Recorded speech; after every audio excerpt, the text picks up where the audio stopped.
Hi, this is Dave and welcome to the Table, a series of videos where I review and discuss various board and card games looking at them from a family perspective. Today we're going to be taking a look at a project that's currently on Kickstarter called Brave the Elements by Chaos Publishing. Now this is a 2 to 4 player card and dice battling game set on the island of Kalos. Now in this game, each player is going to attempt to lead their society to be the greatest. And how you're going to be doing this is by building specific monuments and locations, and then using your infiltration skills as well as harnessing the elements of air and earth and fire and water in an attempt to defeat your opponent's societies and gain victory points. Let's take a look at this game, how it's played, and I'll come back and I'll give you my thoughts. Okay, let's take a quick look at the components here that come in Brave the Elements, and this is a prototype version of the game, so it does not reflect the final product that you will receive. I also have the game set up here for 2 players, which I'll show you how to play in just a moment, but let's go over the components themselves. We have 2 types of cards that come in this game. There's going to be locations here and disaster cards, and let's take a look at the location cards real quick here. And this is the first one here, the Observatory, and if you notice here at the top it's got the title. By my thumb here there's a shield, and that has the defense value, which is going to be 5 here. Now next, down in the lower left hand corner, there's going to be some symbols there, and that is going to be what's known as event timing. For example, in this one here is going to occur during phase number 1. And during phase number 1, what this says, you can use this ability here where it's going to be place an air token on this location, which is an air element. And then if this observatory has been conquered by your opponent, it is worth 1 victory point. So that's how the location cards work, and they each have their own abilities. Some of them occur during a specific phase, and there's other ones that are going to give you an ability as long as they're in play. For example, here add +1 when you infiltrate. In the disaster cards here, there's a few different things that you have going on. Number 1, you have the location, and then you also have the type of element that this is going to be attacking with. Here's the attack value. This number here where the 0 is the number of defense die that you will roll and to defend against this. And this number 2 here, and there may be some other symbols, this just means you need to have any 2 elements to defend against. And then you also have, this can be used as an action card instead during the action phase, which is symbolized by the down arrow, where you'd be able to draw 3 cards, then discard a card. So you can use this to attack, you can use this as an action, or the third thing that you can do is you can turn sideways and play it with another element card that you're attacking with to use it as support, which would give this a +2 attack value. So you have multiple things going on with those particular cards. You're going to get a round tracker over here with the round marker, so you can keep track of what round the game is in. You have a player reference card, it's 2-sided, that gives you the turn order and then what all the symbols mean. Each player is going to receive 4 of these followers that will be used in the game. And there is going to be 1, this is the energy die here, and then these are going to be these custom defense die that you will roll to defend against attacks. Some other pieces that are going to come in the game, there will be a start player card, and then there's going to be some of these little element tiles here which you'll be used to place on something where if there's a wild that shows up, there's like a little question mark. And there are going to be rune stones which will be used to give extra bonuses to your locations. There are these element markers which will be used to be placed on locations as well for defending. And then finally there are some victory point chips here. So now that we've gone all over the components, let me show you how to play. Okay, I have the game set up here for 2 players. At the beginning, each player received their 4 followers and their 4 starting locations for their respective color here. Monolith, Quarry, Earth Temple, and Farmland for the green player. The blue player here has Watermill, Water Temple, Aqueduct, and Monolith there. I have the round tracking card placed off to the side with the round tracking token placed over the number 1. Now in a 2-player game, this will be played over 6 rounds. But I'm not going to show you all 6 rounds, I'm going to show you 1 round as to how the game is played. And I have each of the, like the victory point tokens are placed off to the side, these element tokens, rune stones, and element markers. They're all placed off to this side over here. And the green player is going to be the start player, so they have the start player token here. Now, Each round is divided up into 6 phases. So at the first phase, the beginning, here we're going to need to draw cards. So in turn, we're going to draw cards into our hand until we have a hand of 6 cards here, which I did. We alternated here, and I have 6 cards here in my hand, and the other player has 6 cards as well. Once we have done that, we are going to look at any of our locations that have abilities that will trigger during the first phase. And we do here for each player right now. This quarry says place an earth token on this location, and the aqueduct has place a water token on this location. So we're going to use those in the future to defend against any kind of disasters that might be conjured up against us. Now we are going to go into the construction phase. And so what's going to happen is there's going to be these 3 cards that are going to be revealed in the middle of the game board here, and these are going to be considered to be in development. And what we will be able to do is we will be able to construct locations until we control 5 plus locations. So what we're going to do is we will be able to draw cards from here until we have 5 locations. If we have 5 or more, then we have to pass during this particular phase. So right now we have 4 locations, so we're going to each be able to draw 1. So this player here is going to draw this megalith and place it in front of us. And one of the things is you cannot have more than one of a specific named location, with the exception of a monolith. You can have multiples of those. So I have a monolith and I have a megalith here. Bring this out here. And I think we are going to choose an observatory for this player here and place it there. Now, one of the things to note here is that you're going to have to strategically choose what type of locations that you want to have in front of you to kind of shape the overall strategy of the game. This one here is leaning more towards a heavier on the infiltration right now, and this one is right now shaping up to have a little bit more of a varied elemental dispersion to defend against things. So now that we have completed this construction phase, we will now in turn move on to the action phase. Now in the action phase, we will be able to discard any of these cards in our hand to use for these actions. So if we notice on the card here, down below there is an arrow, and this is during the action phase we can discard these cards to take these actions. So I think what I'm going to do is I'm going to place this, I'm going to take this particular card right here, this Fire Whirl, and I am going to discard this, and it says gain 1 victory point, and I may take an extra action. So I'm going to discard this card and take a victory point and place it in front of me. I can take an additional action here, and what I'm going to do is discard this one here. It says place a runestone on a location you control. Now a runestone is going to give me a +1 on my defense ability here, so I'm going to put it on this megalith. I want to kind of beef this up. I'd like to keep this around. Okay, now the next player here will in turn do the same thing here. They will look through their cards, and I think they're going to discard this one here. It says construct a location in development. Now one of the things you're going to have to do is make a decision whether you're going to take an action, because you don't have to, or if you're going to use it to conjure up something else, because this is a pretty powerful card here, but also has a good ability to construct a location. So I think we're going to take this treasury and place it in front of us here. And so what's going to happen is now we have 6 locations here opposed to 5 here. So now that we've completed our actions, we are going to move on to what's called the infiltrate phase. And so what we're going to try to do now is infiltrate locations that other players control.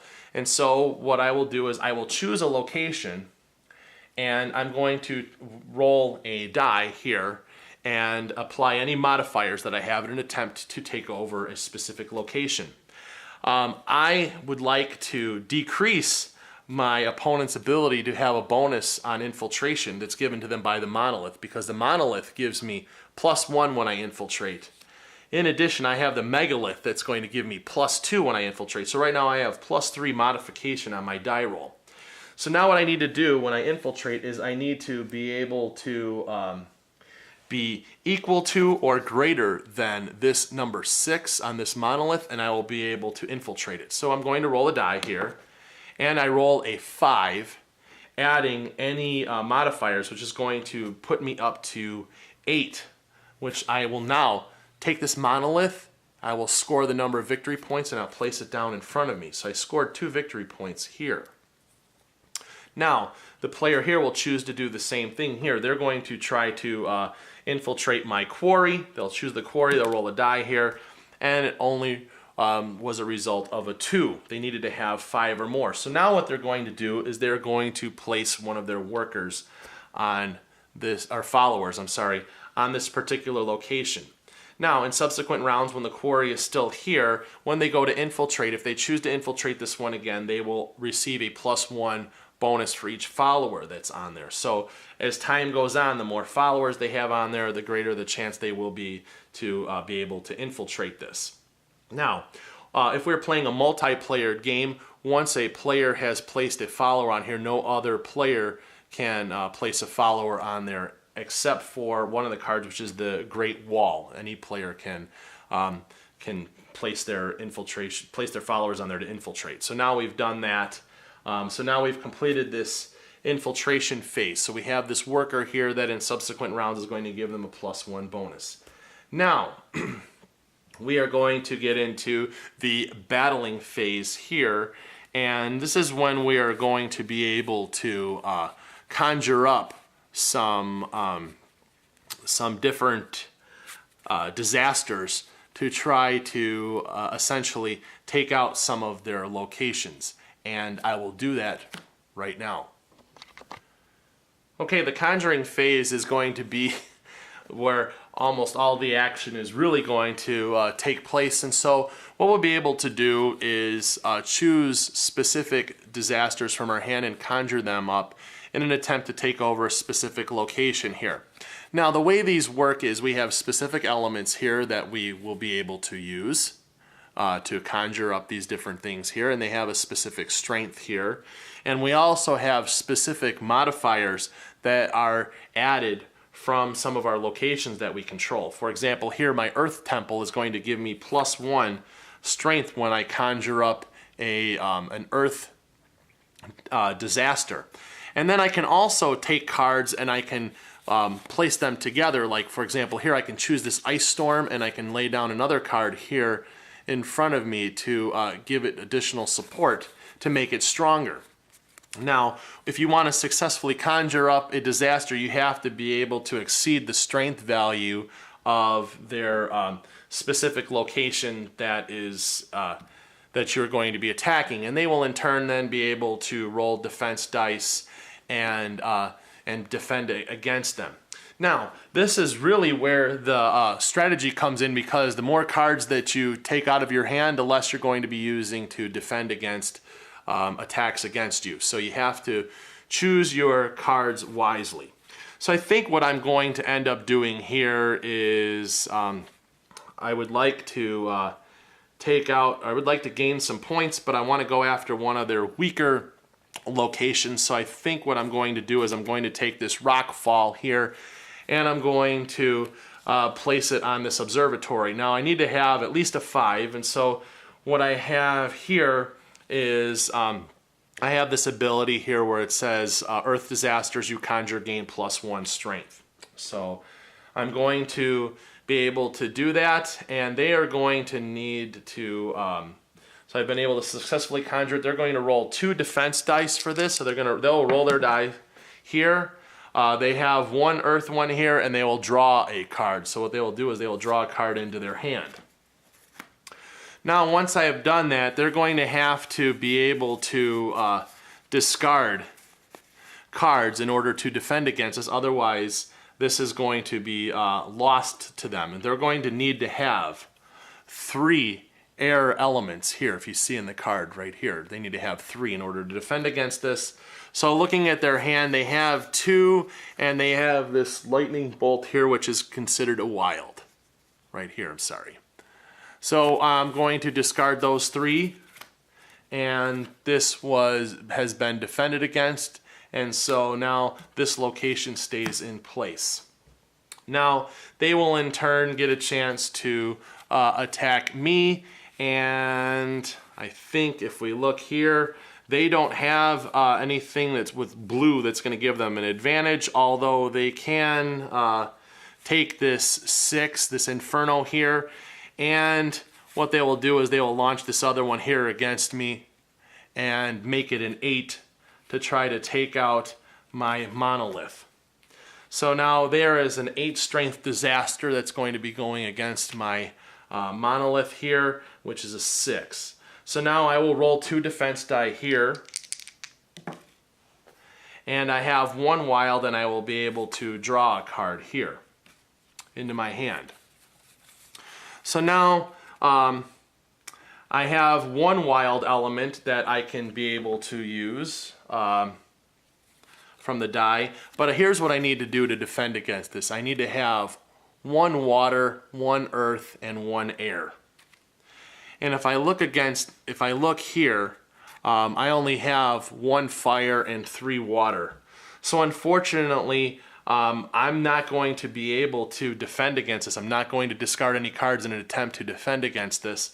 And so what's going to happen is now they have successfully taken over my Monolith. So now they will receive 2 victory points, and we'll place them in front of them, and this card will go down in front of them. So that is, and this is going to go around now and give you an opportunity to do this twice now. So I could conjure up another one if I wanted to, and I think since they're running pretty low on cards over here, I'm pretty safe to say that I could do something pretty good towards them. So I think I'm going to try to attempt to knock out their observatory here. And now this particular one has a strength, roll the die +3. So maybe I can get something really good here. It's only going to be a 5 strength here. And they're going to roll their 2 defense dice to see what happens. And they have a fire and draw a card. And so they're going to need an earth and 2 air, which they only have an earth and a water, which is not going to be enough. And so I will in turn take over their observatory, gaining a victory point here. And now they can choose to try to attack me, which at this point they don't have anything that's strong enough to launch any kind of disasters against me. So now we have ended the Conjuring disaster phase, and now we're going to go to the final phase, which is going to gain victory points. Now you're going to start gaining additional victory points if you control a specific number of locations at the end of the round. Right now I control 2 and they control 1, so we're not going to gain anything. But once we start getting 4 locations or more, we're going to gain additional victory points. However, since this player over here controls the treasury, at the end of phase 6, or in phase 6, they're going to gain an additional victory point. So they're going to do that over there. And this is going to continue over a specific number of rounds where we're going to draw our cards back up. We will in turn again construct more locations and take actions and have a battle and continue playing this game. And then whoever at the end of the number of specified rounds, in this case 6, whoever has the most victory points is the winner of the game. Okay, let's talk about Brave the Elements here. And the first thing is, I didn't get a chance to see the artwork because in the prototype there's only placeholder artwork, but I have seen a few of the final images and the game looks great. The game play itself, it's not a heavy game, but it's very, very strategic in every phase of the game and how you play it. This game is all about resource management and how you deal with the resources that you have in front of you, as well as trying to limit the resources that your opponents have. And so you saw in the gameplay, I specifically launched an offensive against my opponent to try to get rid of his monolith so that he wouldn't have a +1 ability for the infiltrate phase. I didn't want him to be able to infiltrate my locations and take them away and score victory points. So this game is very much about managing your resources, and then when you are choosing to build during the construct phase, It's all about which locations you want to add to your society to give you the maximum benefit. This game here, if you choose a specific strategy and stick to it, you may or may not be successful because there is such a high turnover rate. Because during the turn, you have 3 different times to essentially take away a location from an opponent. You have the infiltrate phase, and then you have twice during the conjuring phase where you can launch disasters against an opponent. So things can disappear rather quickly. But that's okay. The next turn you have some more things, so start thinking ahead of what you may want to look for. Again, trying to manage your resources. Those cards that you have in your hand, the disaster cards, they have 3 functions. Actually 4. You can use them to launch a disaster, you can use them for an action, you can use them to boost, and then also you have them to discard in order to defend against an attack. So you want to be careful about not going through them all, because you're going to need some of them in a pinch, and hopefully they will help you out. Looking at this game from a family perspective, this is definitely going to be a game that will work you in how you manage your resources, and then also how you're going to make wise choices. You're going to come up with a specific plan, and you need to plan accordingly and follow along with your plan from round to round. So this game is going to be very good at developing that with young players. This game, I see this being essentially like an age 12 and up for this game. I think younger players, there's just so many different choices going on that they really won't be able to fully grasp the strategic elements that are in this game. So for me, I like this game quite a bit, and it's fun. It packs a lot into this package right here. So I'm going to give this a recommendation. And so if you are into a very, very strategic game with resource management, this is going to be something for you. So if you would be interested in having a copy of this yourself, go ahead and pledge your support to bring this project to life. I'll have the information in the video description below, and that is for Brave the Elements from Chaos Publishing. Alright, that's it for now, and join me again next time as we take a look at another game and we see how it makes it to the table.